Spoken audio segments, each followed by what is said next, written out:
One of the best ways to deal with stress acutely, which means in the moment, when you have acute stress, it's like, bam, just this moment. It's really quick. It's like an acute angle on a triangle popping up in a graph, if that makes sense to any of you, which probably only makes sense to me.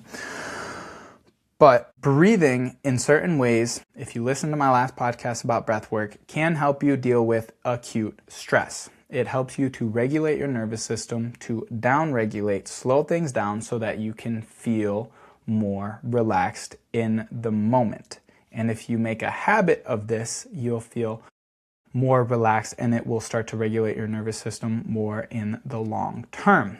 But I'm not going to lie to you. If you are chronically stressed, you are just going to need to start by getting to the root of your stress, what's causing it, seeing if there's anything that you can change about your external environment that's causing you stress. If you can't change what's causing stress in your external environment, then you're going to have to change how you look at it from your internal environment. And that comes with shifting your perspective and the way that you view the stressful things that are causing you stress. So maybe you view them in a less stressful way and they don't cause you as much stress.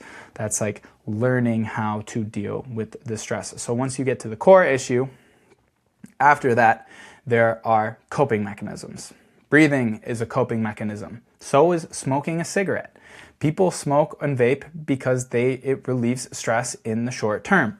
Okay, there are all types of coping mechanisms, and you would learn about this if you listened to my episode about habits. But we want, as people who want to be healthy, our coping mechanisms to actually serve us in the long term and not just be temporary band-aids that actually make the wound worse. So, breathing is a great place to start.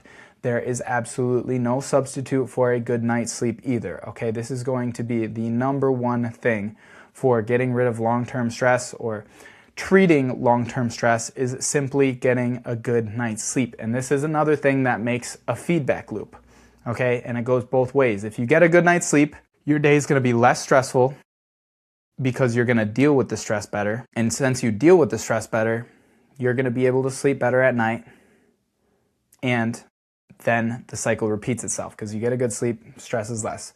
Vice versa, you don't get a good night's sleep, you become very stressed out. The stress keeps you awake at night because your nervous system is too chronically elevated for you to switch into your parasympathetic nervous system, fight or flight. This is also why a lot of people who are highly stressed have digestion and stomach issues. Okay, it's not genetic, it's not hereditary, it is the cause of stress in your environment and probably the foods that you're eating. But anyways, get a bad night's sleep, you wake up the next day, and things that aren't usually stressful become more stressful, and it's going to make it harder to get to bed that night too. So sleep is a great place to start. And I dropped a podcast about getting better sleep at night. So go there if that's something that you struggle with. Beyond that, you are going to think about what are healthy ways to deal with this stress. There's breathing, there is sleeping, and then you are going to want to think of the habits that when you are doing them make you feel calm, and you're going to want to do more of them. A lot of times when I'm feeling stressed, I'll just go for a walk. And there's scientific things about a walk, like you're scanning the environment that causes things to be less stressed physiologically, but you don't have to know that. All you have to know is that when you go for a walk, you feel less stressed and you feel pretty good. So try that.